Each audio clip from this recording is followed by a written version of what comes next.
সাংগঠনিক সম্পাদক শামা ওবায়দ। শামা ওবায়দ, আপনাকে আমাদের অনুষ্ঠানে স্বাগত জানাই। আপনি আপনাদের ব্যস্ততার মধ্যে আমাদের সময় দিয়েছেন, সেজন্য আমাদের শুভেচ্ছা ও কৃতজ্ঞতা জানবেন। শামাপা, এই আওয়ামী লীগ পতনের পর গত এক বছরে আগের তুলনায় বিএনপির আয় বেড়েছে বেশ খানিকটা। কোন একটা হিসাবে সেটা দেখা যাচ্ছে 13%।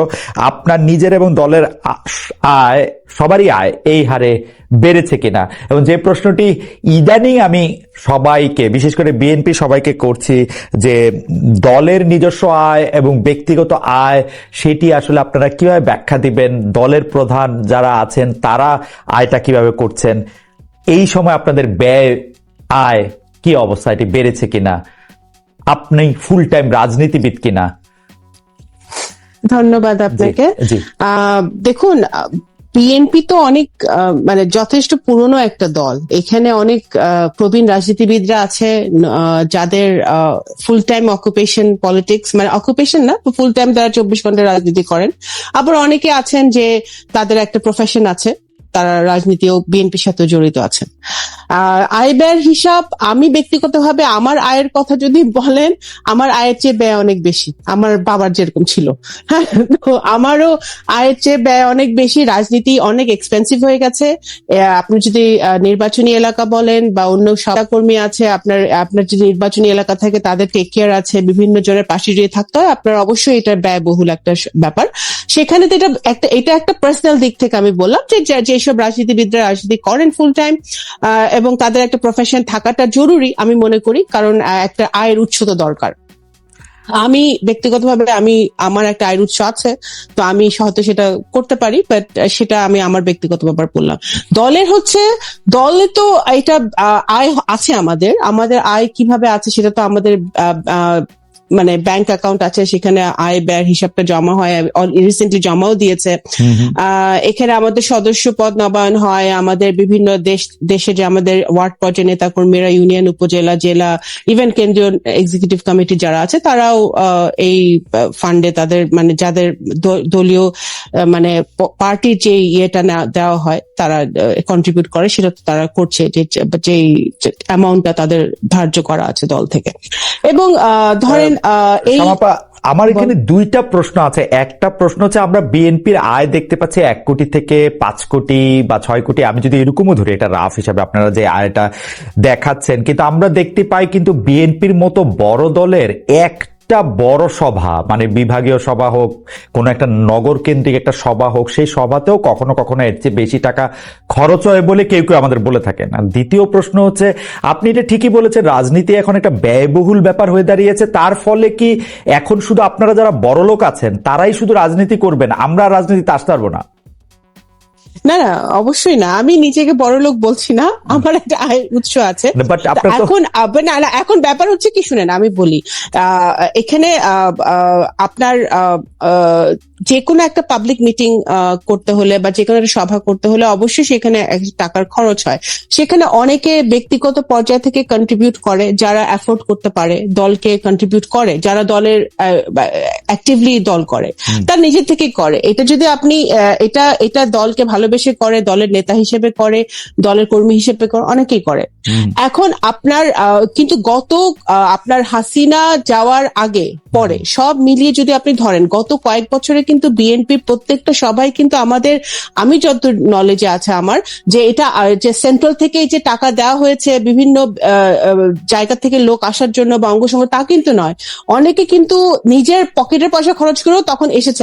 আমি জানি সেটা ব্যক্তিগতভাবে, হ্যাঁ, আমার বিভাগে আমি বলতে পারি যারা অনেকে এসছে, কিন্তু সেটা দলকে ভালোবেসে এসছে, একটা আন্দোলন চলছে সেই জন্য এসছে, এবং সেই স্পিরিট নিয়ে কিন্তু অনেকে এসছে। ওকে, এবং নিজের বাগাইটের পয়সা খরচ করেছে। সেটা ঠিক, কিন্তু যখন আপনারা ক্ষমতায় যাওয়ার কাছাকাছি বা ক্ষমতা যাওয়ার দৌড়ে আছেন, তখন কিন্তু একটু ম্যাট্রিক্সটা চেঞ্জ হয়।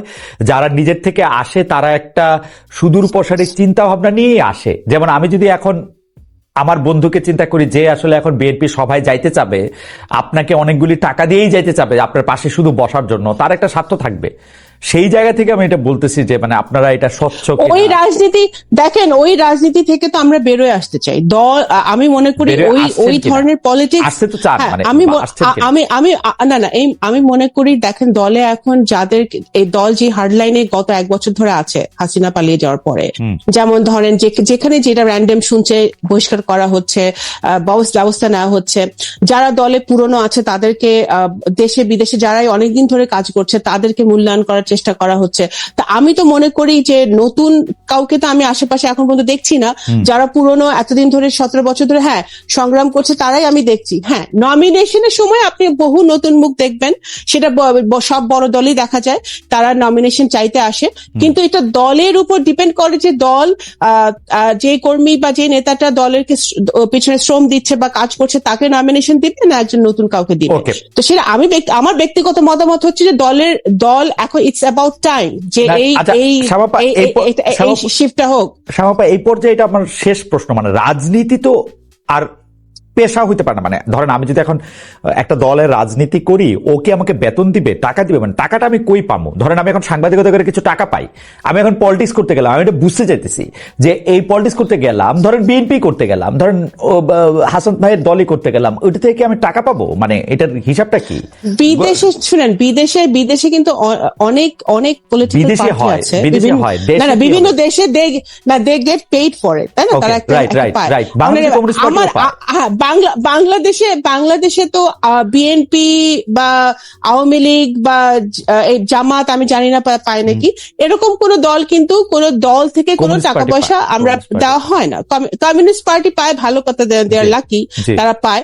কিন্তু বিএনপির মতো এত বড় দলে একটা দল মেনটেন করা, সেখানে তো এখানে দল থেকে তো এরকম কিছু হয় না। বাট আমি মনে করি পলিটিক্স কখনো পেশা হতে পারে না। পলিটিক্স অফকোর্স আমরা প্যাশন থেকে করি।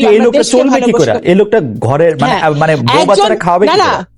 না, একজন শিক্ষক রাজনীতি করছে না, একজন ডাক্তার রাজনীতি করছে না, একজন ইঞ্জিনিয়ার রাজনীতি করছে না। আমি সবাই তো এক ব্যবসায়ী রাজনীতি করছে। পেশা হিসেবে তো একটা কিছু থাকতে হবে। হ্যাঁ, ডেফিনেটলি। কারণ রাজনীতি, যেমন ছাত্র দল, আমি দেখেছি যে ছাত্রদের তো টাকা পয়সা থাকার কথা না। ছাত্ররা কিভাবে চলবে? ছাত্র রাজনীতি করবে কিভাবে? ছাত্র দল আই থিঙ্ক সেটা দলের দেখা উচিত যে আমি এই জায়গায় একটু আটকাই এবং এই প্রশ্নটা করি, আপনাদের দলীয় প্রধানের পেশা কি তাহলে? আসলে ওনার অবশ্যই আয়ের উৎস নিশ্চয়ই আছে, আমরা কেউ জানি না উনি কিভাবে ওনারা এখন উনি এতদিন ধরে দেশের বাইরে আছেন, ওনার ফ্যামিলি আছে, ওনার স্ত্রী আমার ডক্টর জোবাইদা কর্মরত আছেন। তো ওনাদের আয়ের উৎস তো ফ্যামিলি থেকেও আসতে পারে, আয়ের উৎস বিভিন্ন জায়গা থেকে আসতে পারে। আয়ের উৎস তো সেটা যে পাবলিক নলেজ হতে হবে। আমার আয়ের উৎস তো পাবলিক নলেজ না। আমার আয়ের উৎস আপনি জানেন না, বাট দ্যাট ডাজন্ট মিন যে আমার কোনো আয় নাই। হ্যাঁ, তো আয়ের উৎস যে সবার জানতে হবে আমার কোনো কথা নেই। অ্যাজ লং অ্যাজ উনি ট্যাক্স ফাইল করছেন, অ্যাজ লং অ্যাজ ওনার ফাইলস সব ক্লিয়ার আছে, দ্যাটস অল ইট ম্যাটার্স। শামাপা, এটা মনে হইতে পারে যে আমি কিন্তু জনাব তারেক রহমান রে, বেগম খালেদা জিয়ারে খুবই পছন্দ করি, বাংলাদেশের সব লোকরে আমি পছন্দ করি, কিন্তু ঘটনা হচ্ছে যে ধরেন আমার মেয়ে যদি জনাব তারেক রহমানের মতো হইতে চায়, তো সে যদি আমরা জানতে চায় যে উনি কি করেন, তাহলে আমাকে বলতে হবে যে উনি আসলে পলিটিক্স করেন, তাই তো? না, ওনার আয়ের উৎস ওনার ফ্যামিলি থেকে আসে নিশ্চয়ই, সেটা তো অবশ্যই আরো ভয়ঙ্কর হলো, ও তাহলে আমার থেকে টাকা নিয়ে রাজনীতি করবে, তাই তো? আপনার মেয়ে তো আপনার কাছ থেকে টাকা চাইতে পারে, আমার বাবা বেঁচে থাকলে বাবার কাছে টাকা চাইতেই পারে। আপনাকে অনেক ধন্যবাদ।